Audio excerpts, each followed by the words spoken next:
প্রিয় দর্শক, আপনারা আগেই জেনেছেন আমাদের আজকের অনুষ্ঠানের শিরোনাম ভার্চুয়াল ফাঁদ। আমরা এটি নিউজে যেটা করি শুক্র এবং শনিবার, এই দুদিন আমরা যে কোনো একটি বিষয় নিয়ে নানামুখী রিপোর্ট প্রতিবেদন আপনাদের সামনে হাজির করি এবং সেগুলো বেশিরভাগই সামাজিক যে ইস্যু আমরা যেগুলো বলি সেই সামাজিক ইস্যু। আমাদের এবার যে সামাজিক যোগাযোগ সেটি একটি সামাজিক ইস্যু হিসেবে আমাদের এটি নিউজের খবরে এসছে। ভার্চুয়াল ফাঁদ এটার শিরোনাম ছিল। আসলে সামাজিক যোগাযোগ করতে গিয়ে আমরা কি কোথাও কোথাও অসামাজিক হয়ে যাচ্ছি, নাকি সামাজিক যোগাযোগটা আমাদের কোথাও কোথাও একটু এগিয়ে নিচ্ছে, সেই সব বিষয়গুলো নিয়ে কথা বলবো। আমরা আগেই জানিয়েছি, আবারও একটু পরিচয় করে দিচ্ছি যারা এই মুহূর্তে টিভি সেটের সামনে এসে বসছেন তাদেরকে জানিয়ে রাখছি আমরা ভার্চুয়াল ফাঁদ এই শিরোনামে যাদেরকে পাচ্ছি স্টুডিওতে এবং বিভিন্ন জায়গায় কানেক্টিভিটিতে পাচ্ছি। গীতিয়ারা নাসরিন আছেন ঢাকা বিশ্ববিদ্যালয়ের গণযোগাযোগ এবং সাংবাদিকতা বিভাগের শিক্ষক। আমরা ডিএমপি সাইবার ক্রাইম প্রতিরোধ ইউনিটের অতিরিক্ত উপ পুলিশ কমিশনার নাজমুল ইসলাম, তাকেও পেয়েছি স্টুডিওতে আছেন ইউনিফক্স ডিজিটাল মিডিয়ার সিইও সৌরভ ইসলাম। কাঁচাবাজার.com এর সিইও আছেন আমাদের সঙ্গে আবুল হাসনাত সোহাগ। আমরা ফারজানা ইসলাম শিউলিকে সংযুক্ত করেছি সুদূর কানাডা থেকে। তিনি সমাজবিজ্ঞানী, ঢাকা বিশ্ববিদ্যালয়ের তিনি শিক্ষক, লেখক, অনুবাদক। শিউলি নিশ্চয়ই আমাদেরকে তার গবেষণা, গুড প্র্যাকটিস, কিভাবে উন্নত দেশে এই সোশ্যাল যেটা বলি সোশ্যাল মিডিয়া সেটার ব্যবহার কিভাবে নিয়ন্ত্রণের মধ্যে রাখছে সেগুলো নিয়ে নিশ্চয়ই কথা বলবেন। আমরা দীপু হাফিজুর রহমানকে পেয়েছি বরিশাল থেকে, তরুণদের প্রতিনিধি। অনেক ভালো ভালো কাজ বাংলাদেশে হচ্ছে বা ঢাকার বাইরে অবশ্যই, এবং বরিশালের অনেক ভালো উদাহরণ আমরা দেখেছি। তার বাইরে তরুণদেরকে একেবারে যাতে মাথা গোজা তারুণ্য যেন না হয়, ঘাড় নিচু করা তারুণ্য যাতে না হয়, দীপুরা কি করছে আমরা শুনবো তার কাছ থেকে। সহকর্মী ইউসুফ আলমগীর আছেন, তিনি আমাদের কুড়িগ্রাম প্রতিনিধি। আমরা একটু জানতে চাই যে একেবারে গ্রাম অঞ্চলে এইসব সোশ্যাল মিডিয়ার ইউজের যে প্র্যাকটিসটা সেটা কিরকম। অনেক সময় ঢাকায় বসে আমরা কোথাও কোথাও বোধহয় আন্ডারস্টিমেট করি, মনে হয় যেন এগুলা সব ফেসবুক আর টুইটার এগুলা বোধহয় আমাদেরই বিষয়। গ্রামের ছেলেপেলেরা যারা ওখানকার কলেজে স্কুলে পড়ে তারা বোধহয় এগুলোর মধ্যে যাচ্ছে না। আসলে কি তাই? ইউসুফ অনেক তথ্য নিয়ে বসে আছেন। আর মৃন্ময় বিশ্বাসকে আমরা চট্টগ্রাম থেকে সংযুক্ত করব। যাই হোক, সবার সঙ্গে সব কথা বলবো। তার আগে একটু শুনে নিব সহকর্মী সাদিয়া আফরোজের রিপোর্ট থেকে যে ভার্চুয়াল ফাঁদের সবার আগে যারা পড়ছে সেই শিশুদের কথা।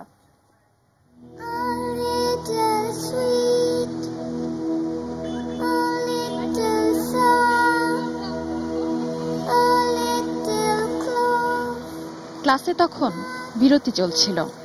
জানালার বাইরের দুনিয়ায় ডানা মেলতে চায় ওরা। তবে ক্লাসরুম ছাড়া অন্য কোনো খেলার জায়গা না থাকায় হয়তো কাগজের বিমান উড়িয়েই ওদের এমন তৃষ্ণা মেটানোর চেষ্টা।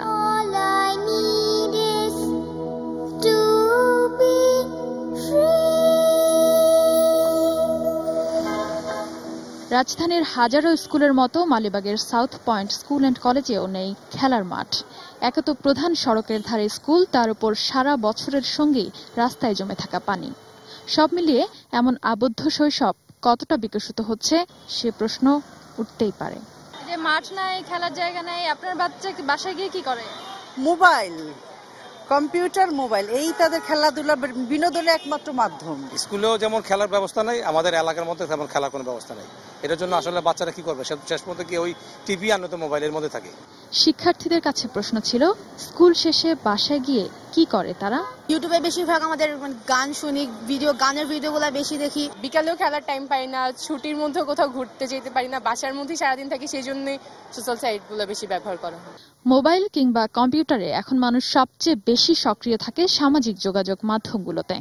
সোশ্যাল মিডিয়া গবেষণা প্রতিষ্ঠান উই আর সোশ্যালের 2016 সালের একটি গবেষণায় পৃথিবীর সবচেয়ে ব্যবহৃত সামাজিক মাধ্যম হিসেবে ফেসবুক এবং চ্যাটিং সফটওয়্যার হিসেবে মেসেঞ্জারের নাম উঠে এসেছে। এটা তখনই সম্ভব যখন ঘুরতে যাওয়া কিংবা বন্ধুদের আড্ডাতেও নীল সাদা স্ক্রিনে শিশু কিশোররাও মগ্ন থাকে লাইক, কমেন্ট আর ফলোয়ার বাড়ানোর যুদ্ধে। এই মাথা নোয়ানো প্রজন্ম কিসে এত আগ্রহী? তখন এটা থাকে ঠিক আছে, তখন আমি অ্যান্ড্রয়েড ফোন ইউজ করি, তখন এত কিছু বুঝতাম না মোবাইল সম্পর্কে। তারপর আস্তে আস্তে যখন বড় হইতেছি তখন বিভিন্ন ধরনের সোশ্যাল মাধ্যমে যে ব্যবহারগুলো আসছে ওইগুলো ব্যবহার করতেছি। এই মনোচিকিৎসকের মতে দীর্ঘক্ষণ এমন ইন্টারনেট ব্যবহার শরীর ও মনে প্রভাব ফেলে, যা একজন শিশুর ব্যক্তি হিসেবে গড়ে ওঠার প্রক্রিয়াকেই ব্যাহত করতে পারে। অনেক সময় মানসিক রোগের পর্যায়ে চলে যায়, যেমন তার আমরা যেটা বলি যে ঘুমের সমস্যা, খাওয়া দাওয়ার সমস্যার সাথে সাথে যেগুলো হয় উদ্বেগ, বিষণ্ণতা, এই ধরনের সমস্যা হয় এবং সে একাকিত্বে ভোগে। এ ধরনের সামাজিক যোগাযোগ মাধ্যম শিশুদের ব্যবহারেরই বিপক্ষে এই গণমাধ্যম বিশ্লেষক। আর ব্যবহার করলেও সামাজিক যোগাযোগ মাধ্যমের শক্তিগুলোকে সৃজনশীলভাবে কাজে লাগানোর পক্ষে তিনি। আমি যে সামাজিক রাজনৈতিক যে চেতনা বহন করি আমি, সেগুলো শেয়ার করার জন্য তো আমি খুব সুন্দর একটা মাধ্যম হিসেবে ফেসবুককে ব্যবহার করি।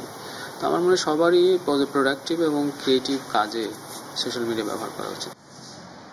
সামাজিক যোগাযোগ মাধ্যমের সব রকম ফাঁদ ও ঝুঁকি উপেক্ষা করাই এখন বড় চ্যালেঞ্জ। একটি শিশুর সুস্থ সামাজিক এবং মানসিক বিকাশে সবচেয়ে বড় ভূমিকা রাখতে পারে তার পরিবার এবং শিক্ষাঙ্গন। তাই এই দুই প্রতিষ্ঠানকে শিশু উপযোগী করে তোলার পাশাপাশি সামাজিক যোগাযোগ মাধ্যমগুলোর নিয়ন্ত্রিত ব্যবহারের কোনো বিকল্প নেই এবং এটি এখন সময়ের দাবি। সাদিয়া আফরোজ, এটি নিউজ, ঢাকা। আমি গীতিয়ারা নাসরিনের কাছে একটু শুনতে চাই, অনেকগুলো অ্যাঙ্গেল আছে, তার মধ্যে যদি একটু শিশুদের এই দৃষ্টিকোণ থেকে, যে সাদিয়া আফরিন যেটা বলছিলেন যে সামাজিক যোগাযোগ মাধ্যমের ঝুঁকি উপেক্ষা করাটাই সবচেয়ে বড় চ্যালেঞ্জ। আমি গণযোগাযোগ সাংবাদিকতার শিক্ষক হিসেবে তার কাছেই জানতে চাই। হ্যাঁ, আমরা সামাজিক মাধ্যম সব জায়গায় খুবই বিস্তৃত হয়েছে, সারা পৃথিবীতেই আমরা দেখছি যে সামাজিক মাধ্যমের ব্যবহার অনেক বেড়েছে, কিন্তু বাংলাদেশে এর ব্যবহার বাড়ার বিশেষ কিছু কারণ আছে, সেটা আমরা সাদিয়ার রিপোর্টে আসলে দেখতে পেলাম কিছুটা। আরেকটি যদি আমরা দেখি যে এটা খুবই আশ্চর্যজনক যে সারা পৃথিবীর মধ্যে ঢাকা শহর ফেসবুক ব্যবহারকারীদের মধ্যে দ্বিতীয় হয়েছে ব্যাংককের পরে। তো আমরা যদি আমাদের শিশুদের সঙ্গে সঙ্গে আমাদের নিজেদের জীবনযাত্রাও দেখি যে এই যে ঢাকা শহরে যে জ্যাম, এবং আমরা প্রত্যেকেই দেখব যে আমরা সামাজিক যোগাযোগগুলি আগে মুখামুখি যে যোগাযোগগুলি করতাম, এসব ব্যাপারে সবাই দেখবেন যে একটা নেতিবাচক মনোভাব পোষণ করছে। সবাই বলছে যে সারাদিন কাজ করে বাসায় ফিরে এতটাই সময় লাগে, আমাদের পথে এতটা সময় কেটে যায় যে আমরা আসলে কোথাও গিয়ে আড্ডা বা গল্পে আবার নতুন করে সময় ব্যয় করতে চাই না। কাজে এই সমস্ত দিক থেকে আমি একটা হচ্ছে যে খেলার মাঠ, পরিসর ইত্যাদির অভাব, যেটা আমরা ভিডিওতে দেখতে পেলাম, অর্থাৎ সামগ্রিকভাবে মুখোমুখি যোগাযোগের যে পরিসর, সেই পরিসর বিশেষভাবে কমে যাওয়া বাংলাদেশে, বিশেষ করে শহরাঞ্চলে, আরো বিশেষ করে রাজধানীতে। ফেসবুকের মতো আমরা সবচেয়ে বেশি, অন্যান্য সামাজিক মাধ্যমও আছে কিন্তু ফেসবুক সবচেয়ে বেশি ব্যবহার করা হয়, ফেসবুক এবং মেসেঞ্জার বাংলাদেশে, সারা পৃথিবীতেও। এবং এই যোগাযোগের মুখোমুখি যোগাযোগ অর্থাৎ মানুষের সাথে যোগাযোগটা কমে যাওয়া একটা প্রধান কারণ হিসেবে দাঁড়িয়েছে বলে আমাদের মনে হয়। মানে আমরা কি যদি বলি যে ব্যস্ততা, ট্রাফিক জ্যাম, কোথাও যাওয়ার জায়গা নাই, খেলার মাঠ নাই, আমাদের আসলে কোথাও ঘোরারও জায়গা নাই, মুখোমুখি যোগাযোগটা আসলে কোথায় হবে, সে কারণেই আমরা বোধহয় এই সোশ্যাল মিডিয়া বা ভার্চুয়াল যে ব্লু স্ক্রিনের দিকে চোখ রাখছি। কিন্তু যখন চোখে চোখ রাখার মতো সুযোগ থাকে তখনও কি রাখছি? তহিদ স্বরূপের রিপোর্টে দেখি আমরা ঢাকা বিশ্ববিদ্যালয়ের গণযোগাযোগ সাংবাদিকতা বিভাগের শিক্ষকের কথা শুনলাম। ঢাকা বিশ্ববিদ্যালয় ক্যাম্পাস থেকেই প্রথমে শুরু করেছে সৌরভ, আমাদের সহকর্মী। দেখি যে চোখে চোখ রাখার সময় থাকলেও আমরা কোথায় রাখছি। ঢাকা বিশ্ববিদ্যালয়ের ছাত্র শিক্ষক মিলনায়তন প্রাঙ্গণের ছবি এটি। দুদিন আগে বিকেলে এই চার বন্ধু একত্রিত হয়েছিলেন অনেকদিন পরেই, তবে একসঙ্গে থেকেও সবাই যেন আলাদা, হাত চোখ ব্যস্ত স্মার্টফোনে, নিজেদের মধ্যে কথা হচ্ছিল খুবই কম। এখানকার প্রায় সবারই একই অবস্থা, একসঙ্গে আছেন তবুও যেন বহু দূরে। প্রযুক্তির এই রমরমার সময় এমন অবস্থা প্রায় সবারই, সবাই বন্ধী তারহীন জালে। ইন্টারনেটের যে যুগ, এখানে সবাই স্মার্টফোন ইউজ করছে, যার কারণে আমরা কিন্তু স্মার্টফোনের ভিতরেই এক হিসাবে আছে যে আমাদের টাইমটা স্পেন্ড করছি। ফিলিংস গুলা, অনুভূতি গুলা অসার করে দিচ্ছে। আমরা যখন কথা বলি, সাথে আমাদের ইন্টারনেট থাকে, চ্যাট থাকে, আমাদের ফিলিংস গুলা সেভাবে এক্সপ্রেস হয় না। আপনি যদি অন্য দৃষ্টিকোণ থেকে বলেন যে ঠিক এরকম পার্সোনাল আড্ডার সময় যখন বন্ধু আগে দেখা যাচ্ছে কোনো জায়গায় বসে খুব ক্লোজলি আড্ডা হতো, সেটা হয়তো এখন আর হয়ে ওঠে না। আমাদের চারপাশের এমন পরিস্থিতি প্রশ্নের তৈরি করে অনলাইন নির্ভর এই সামাজিক যোগাযোগকে বাস্তবে আমাদের অসামাজিক করে ফেলছে। এই প্রশ্ন নিয়ে একটি বিতর্ক ছাড়া হয়েছিল debate.org ওয়েবসাইটে। বিতর্কে পশ্চিমা বিশ্বের ইন্টারনেট ব্যবহারকারীরা মূলত অংশ নিয়েছিলেন। ফলাফল 81% মত দিয়েছেন পক্ষে, অর্থাৎ হ্যাঁ। অসামাজিক জীবে আমাদের এই সমাজবিজ্ঞানীও মনে করেন কাছে থেকেও দূরে রাখছে এই সামাজিক যোগাযোগ মাধ্যম। পুরোপুরি আসলে অসামাজিক জীবে পরিণত হচ্ছে। তবে প্রয়োজন নাই তা না, যোগাযোগটা রেগুলার মেনটেন করতে পারি। প্রত্যেক দিন কি হচ্ছে আমাদের ঘনিষ্ঠ যারা ফ্রেন্ডস আছে, যারা রিলেটিভস আছে, তারা যারা ফেসবুক ফ্রেন্ডস, তাদের সম্পর্কে জানতে পারছি। স্টুডেন্টদেরও অনেক কাজে লাগে, কাজে লাগছে না তা না, কিন্তু ওই অর্থে আপনি যদি মাটির কাছাকাছি একটা যোগাযোগ চান তাহলে আমি বলবো যে এটা সম্পূর্ণ একটা মেকি ব্যাপার। এই মনোরোগ বিশেষজ্ঞ মনে করেন সঠিক নিয়ম করে সামাজিক যোগাযোগ মাধ্যম ব্যবহার করলে তা কল্যাণকরী হবে। ইলেকট্রনিক্সের যেই সামাজিক যোগাযোগ মাধ্যম বলো, সেটা কিন্তু যোগাযোগ মাধ্যম, এটা কিন্তু সমাজ না। দুইটাকে একসাথে মিলালে হবে না। তো এখানে যোগাযোগ মাধ্যমের মাধ্যমে অ্যাডভান্টেজ আমরা কিছু পাই, কিছু ডিসঅ্যাডভান্টেজ হবে, এটি কিন্তু স্বাভাবিক। একসাথে গ্যাদারিংটা যেরকম সেটাও কিন্তু প্রয়োজন, আবার একই সাথে সোশ্যাল মিডিয়াকে কিন্তু বাদ দেওয়ার উপায় নাই। এখন একটা যখন হ্যাম্পার করে, সেটার জন্য একটা নিয়ম তৈরি হওয়ার আগ পর্যন্ত আসলে অপেক্ষা করতে হবে। তাওহিদ সৌরভ, এটিএন নিউজ, ঢাকা। কাছে থেকেও দূরে কিছুটা দূরে আছেন দীপু হাফিজুর রহমান, বরিশাল।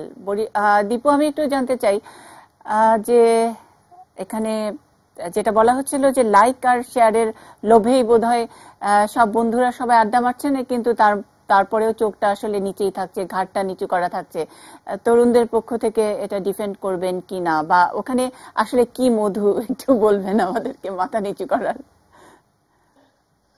ধন্যবাদ দিদি আমাকে যুক্ত করার জন্য। আসলে মানে যেই কাজগুলো আমরা আগে থিয়েটার করতাম বা আগে রক্ত নেওয়ার জন্য বাড়ি বাড়ি ঘুরতে হতো, এখন কিন্তু সেই কাজগুলো সামাজিক যোগাযোগ মাধ্যমকে ব্যবহার করে হচ্ছে। আপনি ইতিমধ্যে জানেন এবং বাংলাদেশের অনেকেই জানে বরিশালের যে জেলখাল উদ্ধারের যে ঘটনাটি, এটি কিন্তু আসলে বরিশালের দীর্ঘ দিনেরই একটি ধারাবাহিক কার্যক্রম এবং একটি আন্দোলন। সেটি কিন্তু সোশ্যাল মিডিয়ার মাধ্যমে একটি সফলতা অর্জন করেছে। এবং আজকাল আপনি জানেন এটা সব জায়গাতেই হচ্ছে। ফেসবুকে শুধু মানে লাইক বা কমেন্টই না, এখানে কারো ব্লাড লাগলে একটা পোস্ট দিলে মানে মুহূর্তেই মিলে যাচ্ছে যে ব্লাডটা আসলে কোত্থেকে আসবে। এবং সম্প্রতি যে ঘটনাটি ঘটেছিল বরিশালে, রাস্তার পাশে এক লোক পড়েছিল, সেটি দেখে একজনের ছবি তুলে দিয়ে দিল ফেসবুকে। তাকে সেখান থেকে আমরা তুলে নিয়ে হাসপাতালে নিয়ে গেলাম। তার পায়ে গ্যাংগ্রিন হয়ে গিয়েছিল, প্রতিদিন তার রক্ত লেগেছে।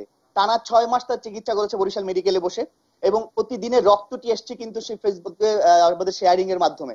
এবং এক পর্যায়ে তার যখন মানে সুস্থ হলো, সে মেডিকেল থেকে তাকে কোথায় নিয়ে যাবে, সেটি যখন আবার ফেসবুকে শেয়ার করা হলো, এই সমাজসেবা অধিদপ্তরের মহাপরিচালক তার মানে নজরে আসলো, এবং সে কিন্তু সাথে সাথে ফেসবুকের মাধ্যমে জানিয়ে দিল যে বরিশাল সমাজসেবার যে এতিমখানা আছে বা যে জায়গাগুলো আছে সেখানে রেখে তাকে মানে লং টাইম, তার মৃত্যু পর্যন্ত তাকে সাপোর্ট দেওয়া হবে।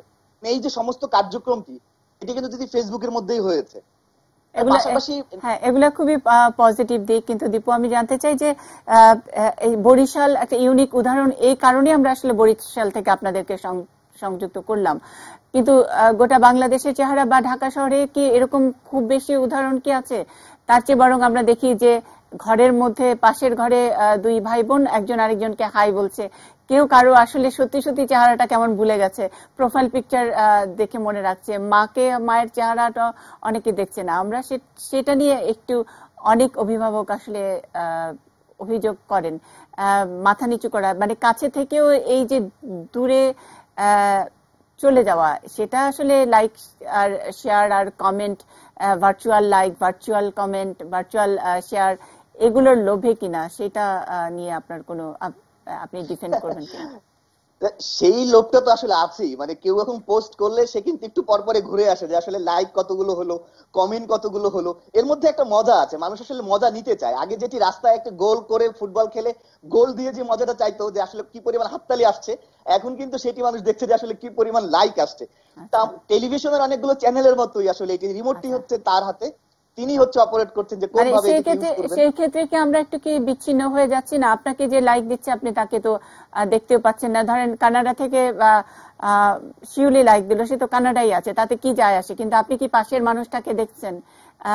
আপনার কাছে আমাদের সঙ্গে কিন্তু পুলিশের একজন আছে, আমরা অনেক সময় বলি যে প্রত্যক্ষদর্শী, আমাদের আপনাদের বয়সী ছেলে মেয়েদের এখন এমন অবস্থা, কানে হেডফোন এবং চোখ আসলে স্ক্রিনের দিকে, একেবারে চোখের সামনে কোনো একটা বড় ঘটনা ঘটলেও আপনারা অনেক সময় দেখবেন না, বরং ফেসবুকে দেখবেন যে ওইটার একটা পোস্ট।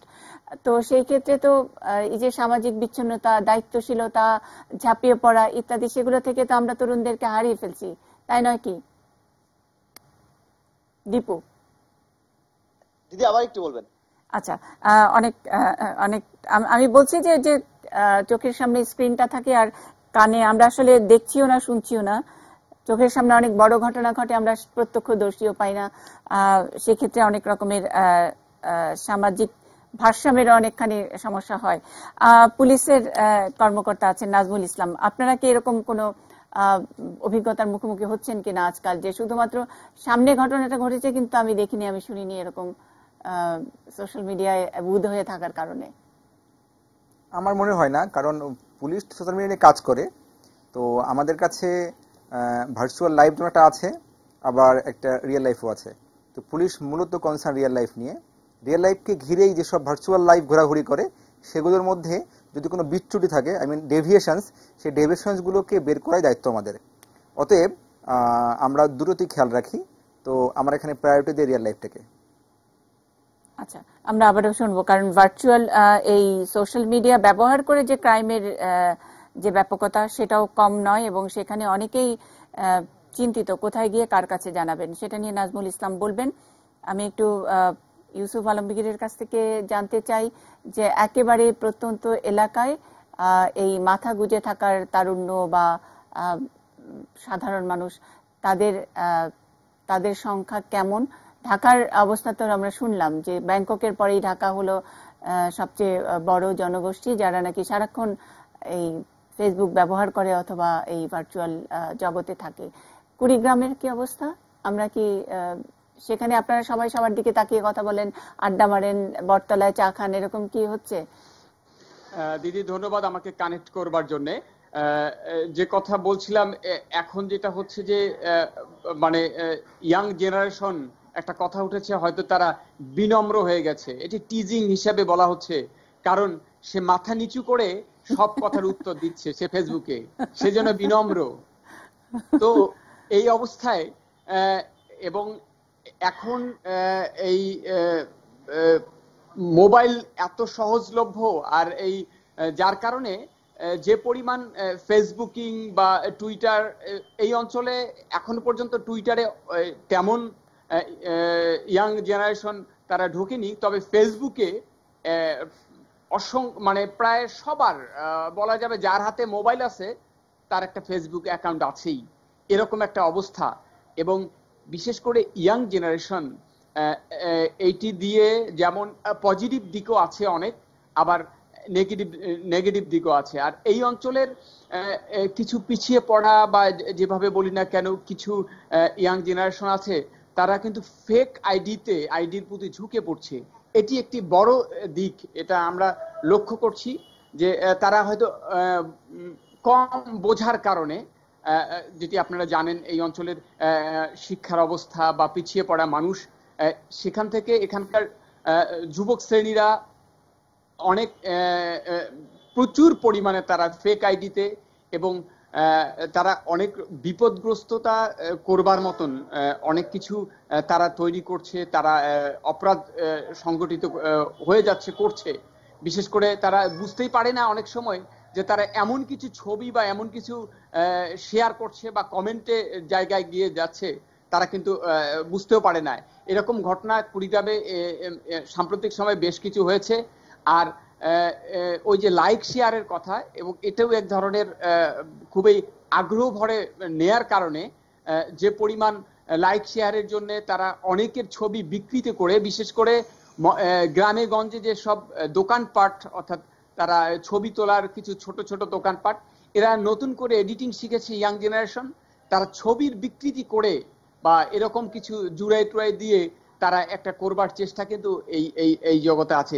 আমার সঙ্গে এখানে এই মুহূর্তে এখানকার যারা আইটিতে কাজ করেন, ইয়াং যারা লিড দেন বিভিন্ন সংগঠনের, তাদের সঙ্গে আমার কথা হচ্ছিল, এবং তাদের সঙ্গে আমি বসেও আজকে আমার সাথে আছেই, তাদের সঙ্গে এই বিষয়টা নিয়ে দিদি কথা হচ্ছিল যে কি পরিমাণ আমাদের এখানকার যুবশ্রেণীর তারা কিন্তু এখানে ডুবে পড়ছে। তবে ওই দীপু ভাইয়ের মতন বলতে হয়, ফেসবুকের মাধ্যমে আমাদের সাম্প্রতিক সময়ে যে বন্যার মতন যে ঘটনাটা ঘটে গেল, সেটি কিন্তু যে পরিমাণ মানুষের সহযোগিতা আমরা পেয়েছি, এটি কিন্তু ফেসবুকের এবং সোশ্যাল মিডিয়ার একটা কল্যাণ।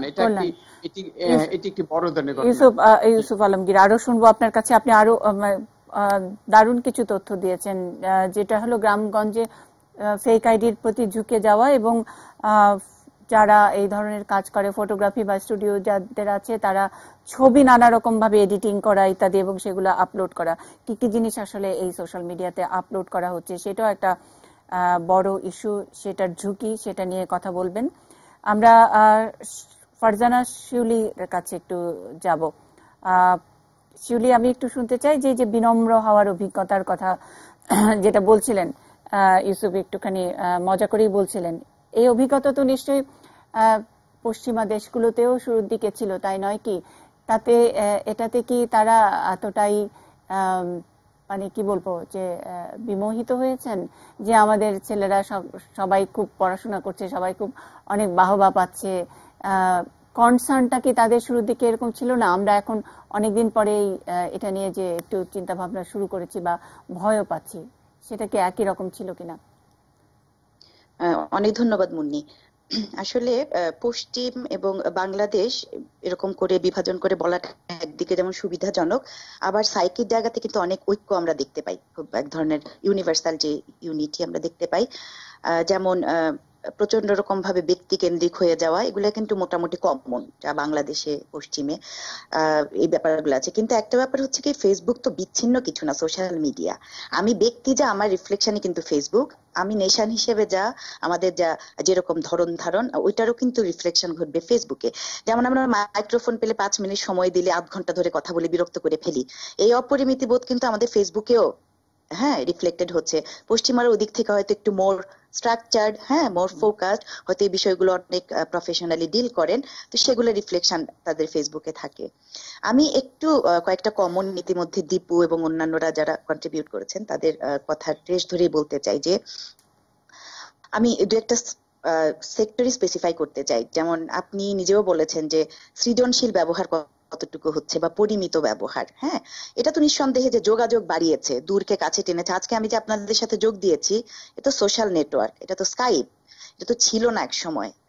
ফলে দারুণ রকম যোগাযোগ বেড়েছে আমাদের মধ্যে, সেগুলো ঠিক আছে। কিন্তু লেখালেখির কথা যদি আমি বলি, দেখুন প্রথমে কিন্তু আমি খেয়াল করতাম, যখন 2007-এ আমি জয়েন করেছি, নোট আকারে লিখতেন, বড় একটু প্রবন্ধ, একটু দীর্ঘ পরিসরের।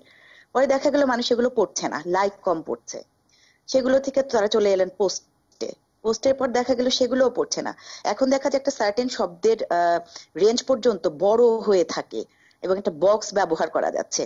তো কমতে কমতে T20-র মতো অবস্থা। তো সৃজনশীলতার জায়গাগুলো এবং সিরিয়াস যে পঠন পাঠনের যে জায়গাটা, এটা কিন্তু আমার কাছে খুবই একটা প্রশ্নের মুখোমুখি। দীপু একটা অ্যাক্টিভিজমের কথা বললেন বরিশালের, আরেকজন বন্যার কথা বললেন। শাহবাগ হয়েছিল এই ইয়েকে কেন্দ্র করে, অকুপাই ওয়াল স্ট্রিট হয়েছে এবং অনেক বড়। কিন্তু আমি তারপরেও বলতে চাই, খুব দূরে না গিয়ে একেবারে সম্প্রতি যে বেঙ্গল ফাউন্ডেশনের জন্য যে স্টেডিয়াম বরাদ্দ হলো না, তার জন্য কিন্তু আমাদের বন্ধুরা দেখেছি একটা ইভেন্ট খুলেছিলেন, সেখানে কিন্তু খুবই কম মানুষ গেছে। এবং ধর্ষণ নিয়ে যে এত ভয়ঙ্কর তোলপাড়, আমরা কিন্তু অনেকে দায়টা সেরে ফেলছি একটা পোস্ট দিয়ে বা একটা লাইক দিয়ে, যে বন্ধুরা আপনারা সোচ্চার হন। কিন্তু আমাদের কিন্তু মাঠে গিয়ে কাজটা করা দরকার। অর্থাৎ আমাদের কিন্তু একটা আর্টিফিশিয়াল একটা জগৎ, একটা আইডেন্টিটি দিচ্ছে, যেখানে আমরা রাজা উজির মারছি। ভালো কাজ যেমন হচ্ছে, রক্ত সংগ্রহ হচ্ছে, বন্যার্তদের জন্য সাহায্য সংগৃহীত হচ্ছে, একই সাথে অ্যাক্টিভিজম ভয়ঙ্কর ভাবে ক্ষতিগ্রস্ত হচ্ছে, যেটা আমি আমাদের সময় দেখেছি স্বৈরাচার বিরোধী আন্দোলনে। এখন তো আমার ভয় লাগে, এই ধরনের কিছু যদি ডিমান্ডেড হয় মাঠে, আমরা কয়জনকে পাবো? হয়তো ইতিহাসের টানে আসবেন তরুণরা।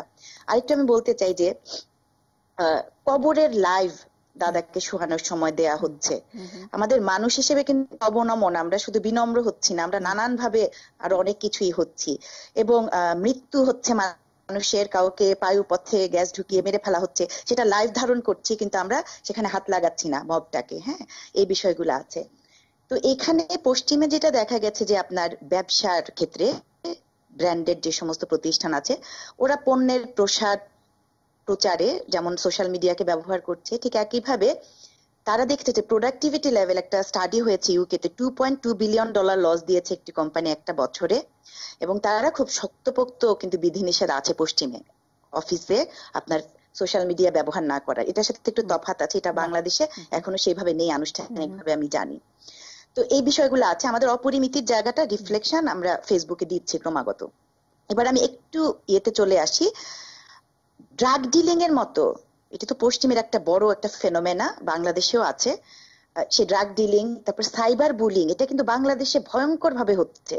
সাইবার, কিছুদিন আগে আমাদের একটা উইমেনদের নিউজ পোর্টালের প্রধান, উনি কিন্তু ভয়ঙ্কর রকমের, এবং একটা সিপি গ্যাং বলে একটা গ্যাং ছিল যারা আসলে ওই বুলিং এর ভাষা ছাড়া কথাই বলতো না, ইত্যাদি আছে।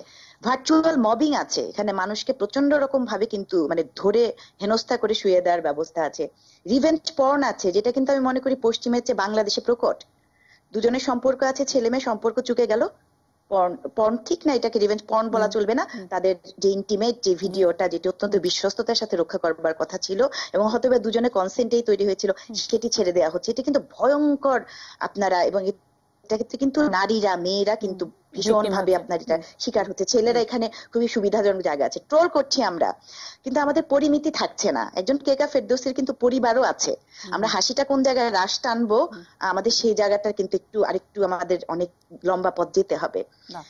তো পশ্চিমে আবার দেখা যায় যে পেডোফাইল যারা, ওরা কিন্তু মাইনরদেরকে সলিসিট করছে আপনার এই সোশ্যাল মিডিয়া ব্যবহার করে, এবং বাংলাদেশে ফটোশপ করে সোশ্যাল মিডিয়ার মাধ্যমে সাম্প্রদায়িক শুধু উস্কানি না, সাম্প্রদায়িক সহিংসতা আমরা দেখেছি, রামু দেখেছি, ইত্যাদি ব্যাপার আছে। এখন পশ্চিমে খুবই ইফেক্টিভ ভাবে এই সোশ্যাল মিডিয়াটাকে আপনার একটা ক্রাইম ফাইটিং টুল হিসেবে ব্যবহার করা হচ্ছে, এবং কোর্টে কিন্তু এটা ক্রিমিনাল জাস্টিস সিস্টেমে ইনক্লুড হয়ে গেছে যে আপনার একটি আনুষ্ঠানিক এভিডেন্স হিসেবে। এবং মজার ব্যাপারে একটা শব্দ ব্যবহার করে, ওরা বলে যে আমরা মাইনিং করি through Facebook to get the information. তো মুন্নি, আমার কাছে আরো চমৎকার কিছু তথ্য আছে, আপনি আবার হয়তো আমার কাছে ফেরত আসবেন, আমি তখন অবশ্যই আসবো। খুবই ইন্টারেস্টিং অনেকগুলো পয়েন্ট আমরা পেলাম আমাদের ফারজানা ইসলাম শিউলির কাছ থেকে।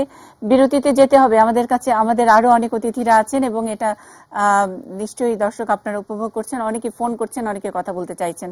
একজনের ফোন আমি নিতে পারবো বিরতিতে যাবার আগে। হ্যালো, জি আসসালামু আলাইকুম, আমি আলাউদ্দিন শেখ কোটারিপাড়া গোপালগঞ্জ থেকে বলছিলাম। জি, প্রশ্ন করবেন। আজকের বিষয়বস্তুটা হচ্ছে ভার্চুয়াল ফাঁদ। এখানে বিজ্ঞ আলোচকরা বলছেন যে ফেসবুকের বিষয়টা, তো ফেসবুকটা বলা হচ্ছে সামাজিক গণমাধ্যম, আমি এটাকে একসময় ধরে নিতাম। তো আমাদের চতুর্দিকে আছে যে মানুষগুলো, তাদের সামাজিক জীব, যে বস্তুটা, যে মাধ্যমটা সমাজকে ধ্বংস করে, সেটা আবার কিভাবে সামাজিক গণমাধ্যম হলো? কাজেই আমার রিকোয়েস্ট আপনাদের কাছে, এই ফেসবুকটা চিরতরের জন্য বন্ধ করে দেওয়া উচিত বাংলাদেশে। আচ্ছা, অনেক ধন্যবাদ, এটা আপনার মতামত, অনেক ধন্যবাদ। নিশ্চয়ই আমাদের আলোচকরা এটা নিয়ে কথা বলবেন। একটা বিরতিতে যাচ্ছি, বিরতির পরে আবারও ফিরছি ভার্চুয়াল ফাঁদ এই আয়োজনে।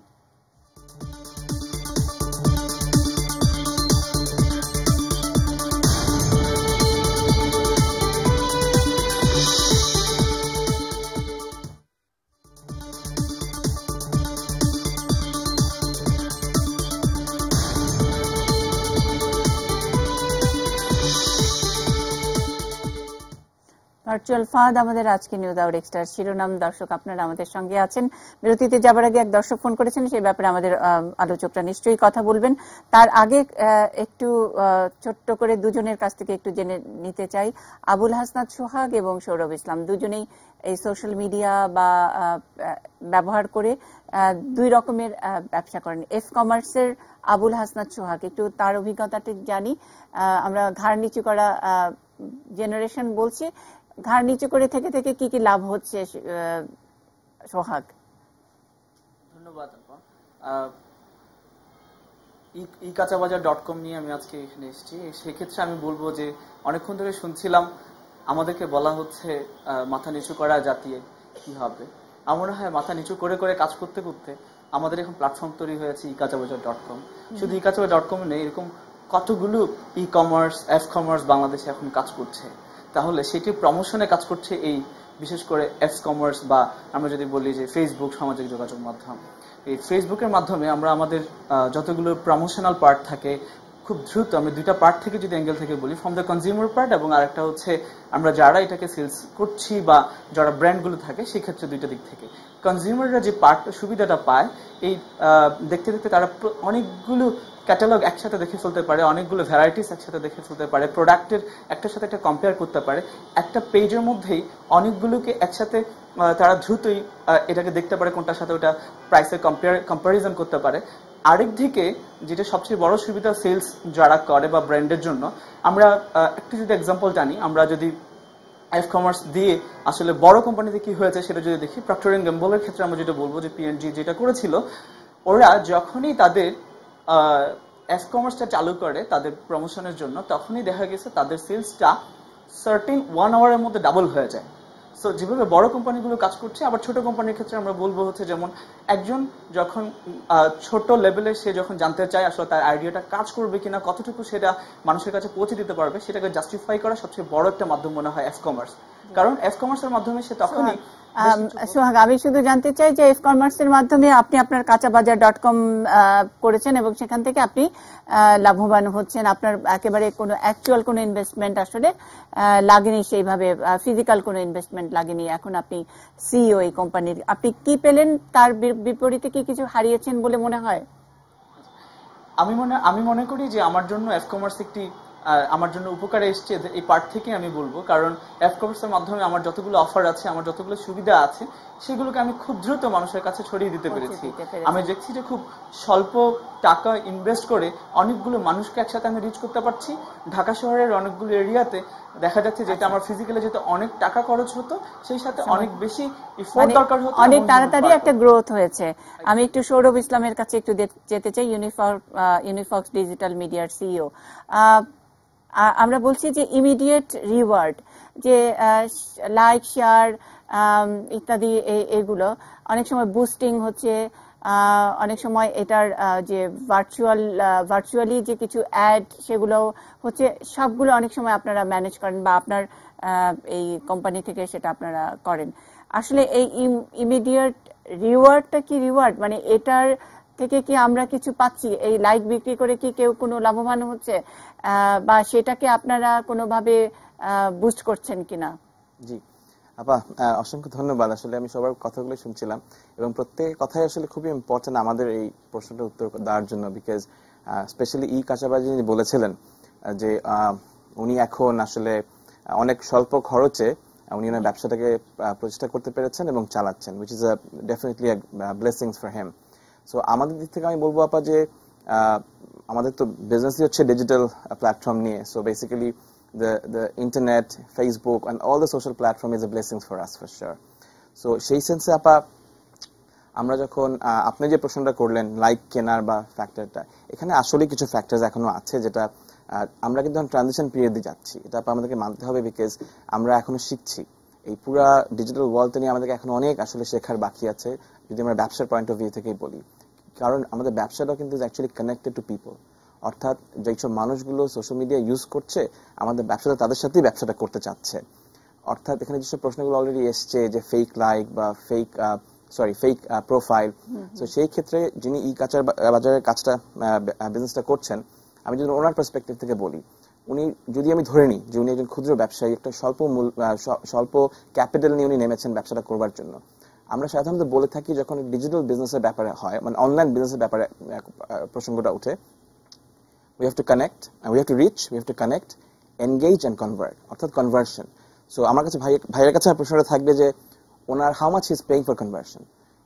উনি যদি 20 সেন্টও দিয়ে থাকে, 70 সেন্টও পে করে থাকে for conversion, say for example, যেটাকে আমরা বলে থাকি পে পার অ্যাকুইজিশন, অর্থাৎ কত খরচ করে একটা লিড কনভার্ট করছেন কিংবা একটা সেল করছেন। সৌরভ, আমার প্রশ্নটা ছিল যে এই যে ইমিডিয়েট রিওয়ার্ড এবং সেই রিওয়ার্ডের জন্য যে ফেক লাইক, ফেক শেয়ার ইত্যাদি, ফেক আইডি, এগুলো তো হয়ে গেছে।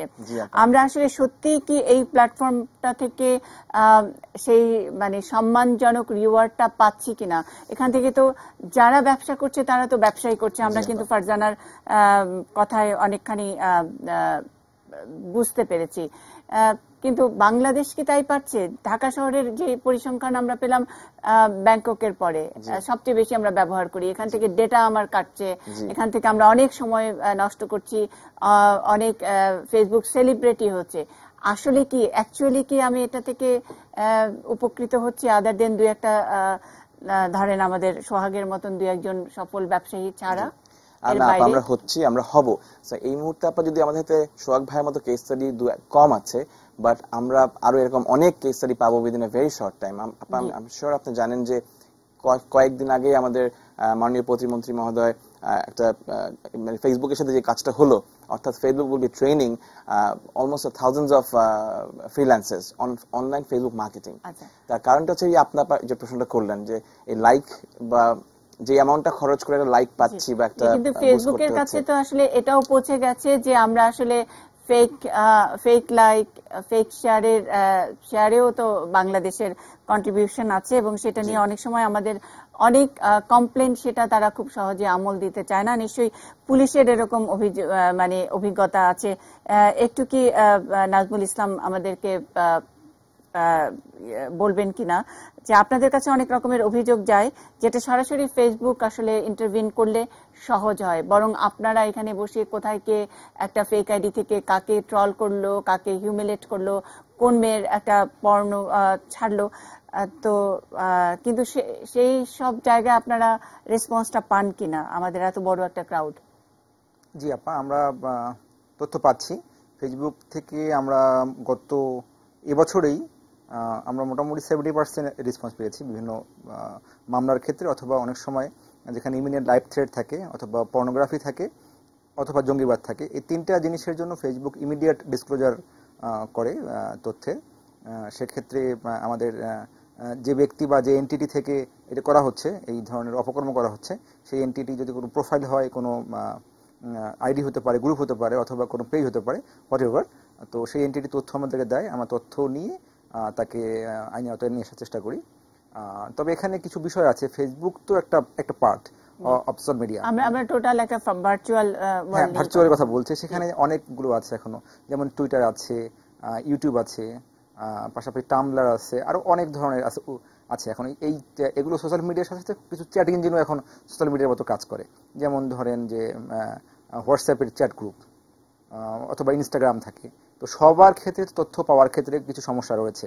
আমরা ফেসবুক, গুগলের সঙ্গে তথ্য পাচ্ছি, ভালোই রেসপন্স করছে, কিন্তু অন্যগুলোর সঙ্গে তো এখনো আমরা কাজ করতে পারছি না। যেমন টুইটার এখনো আমরা পারি নাই, বাট আমরা যেটা চেষ্টা করছি, বিটিআরসি বা আইসিটি ডিভিশন তারাও চেষ্টা করছে। তো অচিরেই আমরা সেই যোগাযোগটা স্থাপন হয়েছে আমাদের সাথে, সেখান থেকে তথ্য পাবো। তো তথ্য পেলেই আমরা মনে করি যে অপরাধীকে আইনাতে নিয়ে আসতে পারবো। অনেক ধন্যবাদ। আরেকটা বিষয় আপা, একটু অনেকগুলো বিষয় নিয়ে কথা বলবেন, কারণ আমাদের আজকের আয়োজনটি একটু লম্বা এবং নিশ্চয়ই আমাদের সকলেরই কথা বলবার সুযোগ থাকবে। প্রশ্ন ছিল গীতিয়ারা নাসরিনের কাছে, অনেকগুলো পয়েন্ট আমি লক্ষ্য করেছি আপা টুকে রাখছিলেন। গীতিয়ারা নাসরিন, যেটা তো আসলে তো ফেসবুক যেটা সবচেয়ে বেশি ব্যবহার হচ্ছে বাংলাদেশে এতগুলো সোশ্যাল মিডিয়ার মধ্যে, তা কিন্তু আমাদের যে চরিত্র সেটাই নির্দেশ করছে। যে কোনো মিডিয়া খুবই সংস্কৃতগতভাবে বিশেষায়িত, কাজে ফেসবুক কিন্তু যে সুযোগটা দেয়, যেমন টুইটার কেন আসলে বাংলাদেশে জনপ্রিয় না, কেননা ফেসবুকে আপনি অনেক মানুষের সাথে গল্প করতে পারছেন, নানা কিছু যেভাবে শেয়ার দিচ্ছেন টুইটারে আপনি সেভাবে করতে পারবেন না।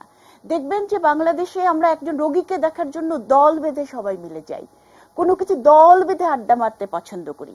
কাজে বাংলাদেশে ফেসবুক যারা ব্যবহার করছেন, সামাজিক মাধ্যম যারা ব্যবহার করছেন, বাংলাদেশের খুব কিছু স্পেসিফিক চরিত্র আছে। আমার যারা পশ্চিমা বন্ধু, তারা কিন্তু তাদের এত হাজার হাজার বন্ধু থাকে না, তাদের ফেসবুকে কখনো অচেনা মানুষ সংযুক্ত হন না। যেমন দেখা যাবে আরো, যেমন আমাদের যে এই যে ফেসবুকে সেলিব্রিটি গড়ে উঠছে, যেটাও খুব একটা ভিন্ন ধরনের কনসেপ্ট, কিন্তু যে যারা অন্য জায়গায় পরিচিত না, কিন্তু ফেসবুকে তারা তাদের অনেকে ফলো করছে, শুধু ফেসবুক সেলিব্রিটি বলে একটা শব্দ যেমন আমাদের, এটা আমি জানি না এটা কি খালি বাংলাদেশে এই টার্মটা কিনা, অনেক বেশি। আমি অন্য কোথাও আসলে আমি খেয়াল করিনি, আমার চোখে পড়েনি যে শুধু ফেসবুকে তারা সেলিব্রিটি, তাদের অনেক মানুষ ফলো করতে পারে, তারা অন্যান্য ক্ষেত্রে সেলিব্রিটি, কিন্তু বাংলাদেশে শুধু ফেসবুকে আপনি একজন সেলিব্রিটি হয়ে উঠতে পারেন, আপনার অনেক মানুষ আপনার কথা শুনছে, এটা তো আপনাকে বেশ কিছু আত্মমর্যাদা এবং স্যাটিসফ্যাকশন দিচ্ছে, তাই না?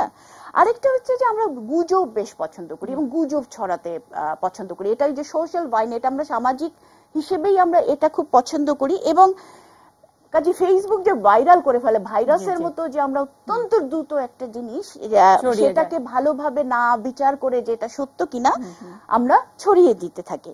আরেকটা হচ্ছে যে আমরা খবর পছন্দ করি, কিন্তু দেখবেন যে আমরা কাউকে জিজ্ঞেস করি খবর কি, তো খবর সবচেয়ে তাড়াতাড়ি পাওয়ার জন্য কিন্তু আমরা এখন সংবাদ মাধ্যমের যে সামাজিক মাধ্যমে আপনি চট করে আরেকজন, মানে আমাদের ফেস টু ফেস যোগাযোগকেই অনেকখানি রিপ্লেস করছে, এবং আপনিও যা জানছেন সঙ্গে সঙ্গে ফেসবুকে পোস্ট করছেন। তো এই যে নিজেকে প্রকাশ করা, আমাকে এত গুরুত্ব দিয়ে কে শুনবে সামনাসামনি যোগাযোগেও, তাই না? এই যে আমরা ফেসবুকে যখন আসছি, আমি যে কথাটাই বলছি সেখানে লাইক পড়ছে, অনেক কিছু মানুষ যে শুনছে, এই যে একটা গুরুত্ব পাচ্ছি, সেটা অনেক বেশি আমাকে মনে করি এই ভার্চুয়াল জগতে অনেক বেশি আমার কাছে অ্যাকচুয়াল মনে হয়। অর্থাৎ আমরা বাংলাদেশে মনে হয় যে অনেক বেশি সম্পৃক্ত থাকতে পারছি মানুষের সাথে ফেসবুক দিয়ে, যেটা হয়তো রিয়েল লাইফে আমি অনেক সময় এভাবে বোধ করি না। আরেকটা যেটা বড়, যে আসলে এটা করে সত্যিকার জগতের সাথে সম্পর্ক কমে যাচ্ছে কিনা, কেননা আমরা তো ইতিমধ্যে ঠাট্টা করতে শুরু করেছি যে এরপরে হয়তো আমরা চিনবো অনেক বেশি, পরের প্রজন্ম অনেক বেশি এই যে ইমোটিকন গুলো চিনবে, যে হাসতে গেলে কেমন করে চেহারা দিতে হয় বা ইমোজি চিনবে, কিন্তু মুখে সেটাই করতে পারবে না হয়তো, কারণ ফেসবুকে এত ব্যস্ত থাকবে যে নিজের মুখে এক্সপ্রেশন দিতে পারবে না, কিন্তু ওই ইমোটিকন ইমোজি কোনটা লাগবে সেটা তারা চট করে বলতে পারবে। তো ফেসবুক যেটা করে যে আসলে খুবই সমস্যা সংকুল আমাদের নানা ধরনের জীবন যাপনে আমরা বাস করি, তো তার মধ্যে ফেসবুক যেটা করে যে একটা বড় ধরনের রেচন ঘটায়। অর্থাৎ ফেসবুকে আপনি একটা হতে পারে যে কারণে আমরা দেখি যে কোনো একটা কিছু অর্গানাইজ করা হলো, সেখানে যতজন গোয়িং দিয়েছে ততজনকে আপনি আসলে মাঠে পাবেন না। তো তার কারণ যেটা, যে আপনার যে রাগ, আপনি সেটা ফেসবুকে এসে বলে দিলেন, আপনার একটা নিয়ে কিছু হচ্ছে, আপনি ফেসবুকে বলে দিলেন, কিছু লাইক পেলেন, সঙ্গে সঙ্গে কিন্তু মনে হচ্ছে যে সেটা আপনার প্রশমিত হয়ে গেল। এটা নিয়ে যে আপনাকে আরো এগিয়ে যেতে হবে অ্যাকচুয়াল লাইফে, সেখানে একটা হয়তো একটা বড় সমস্যা তৈরি হচ্ছে। আর এই রাগ প্রশমিত হওয়াতে কি কোনো আমরা উপকৃত হই?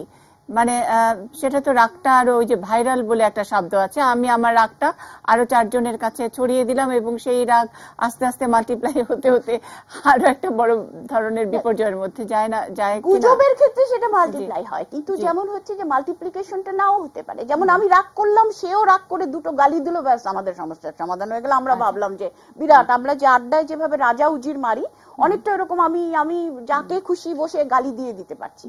আরেকটা জিনিস কিন্তু যে মুখোমুখি না যোগাযোগের আরেকটা ক্যারেক্টার সামাজিক মাধ্যমের, আমি যখন সামাজিক মাধ্যমের সামনে বসে আছি, আমি কিন্তু একা, কাজেই অনেক লোকের সামনে আমি যেই কাজটা হয়তো কোনোদিন সাহস নিয়ে করব না, ফেসবুকে কিন্তু আমি সেটা করে ফেলবো। কারণ আমাকে কিন্তু আসলে আমি কিন্তু একটা সোকল তথাকথিত কিন্তু একটা ঢাকাও অবস্থায় আছি, আবার আমি ফেক আইডিও ব্যবহার করতে পারি। আর যে এই যে বুলিং বা এই যে ট্রোলিং বা এই যে মেয়েদের প্রতি বিশেষ করে যে ব্যাপারগুলো করা হয়, সেটাও আমাদের, আমি মনে করি যে বিরাট একটা আমাদের সামাজিক অবস্থার রিফ্লেকশন, যে আমরা কিভাবে মেয়েদেরকে দেখি। এবং এসব করে যেহেতু যেটা আপনি সামাজিক দুনিয়াতেও, বাস্তব পৃথিবীতেও এসব করে মাপ পাওয়া যাচ্ছে, আমরা যথেষ্ট পরিমাণে একে গালাগালি করে, নিন্দা করে, আক্রমণ করে, এই সমস্ত কিছু আমরা ফেসবুকে সেটারই আপনি আরো বড় আকৃতিতে দেখতে পাবেন। অনেকে যেটা একা একা হয়তো করতো না, ফেসবুকে আরো সে একটা সুবিধে পাচ্ছে সেটা করার।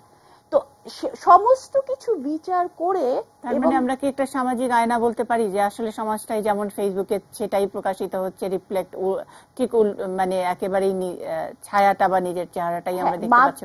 অনেক ক্ষেত্রে সামাজিক আয়না, আবার অনেক ক্ষেত্রেই নয়। ফেসবুকে বা যে কোনো গণমাধ্যমের ক্ষেত্রেই আমাদের নিজস্ব কিছু আবার নানা ধরনের মেকানিজম আছে।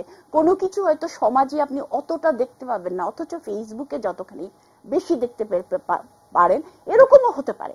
কিন্তু এটা ঠিক যে একটা সমাজের মাধ্যমটি অনেকটা ওই সমাজের মতো করেই গঠিত হয়। এই বলে আমি বলছি যে আসলে ফেসবুক যে এসেছে, আমি দেখব যে এটার যে পরিমিত অপরিমিত যে ব্যবহার, যেটা শিউলি উল্লেখ করেছেন, সেটা আমরা ফেসবুকে বা মিডিয়ায় গিয়ে আমরা কিভাবে আচরণ করব, এই আচরণটি আমাদের কাছে জানা নেই। কিন্তু আর অন্যান্য দিক থেকে মানে ফেসবুক যেমন একজন বলছিলেন ফোনে যে ফেসবুক বন্ধ করে দেওয়া উচিত, সেটা বোধহয় আমরা খুব নেগেটিভ দিকে দেখছি বলে।